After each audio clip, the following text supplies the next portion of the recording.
નમસ્કાર, આપ જોઈ રહ્યા છો વડોદરાનો અવાજ. હવે જોઈએ અગત્યના સમાચાર.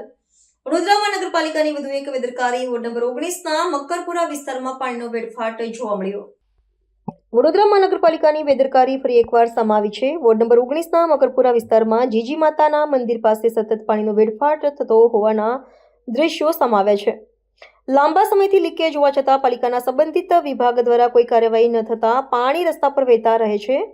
એક બાજુ વડોદરાના પૂર્વ વિસ્તારોમાં પાણીનો પુરવઠો પ્રશ્ન સંકટજનક બની રહ્યો છે અને નાગરિકોને પાણી માટે પરેશાન થવું પડે છે, જ્યારે બીજી બાજુ આવા બેદરકાર લીકેજને કારણે હજારો લીટર પાણી વ્યર્થ વહી જાય છે. સ્થાનિક રહેવાસીઓએ જણાવ્યું છે કે વારંવાર રજૂઆત કરવા છતાં સમસ્યાનો નિકાલ કરવામાં આવ્યો નથી. નાગરિકો માંગ કરી રહ્યા છે કે મહાનગરપાલિકા તાત્કાલિક પગલાં લઈ પાણીનો વેડફાટ અટકાવે અને જવાબદાર અધિકારીઓ સામે કાર્યવાહી કરે.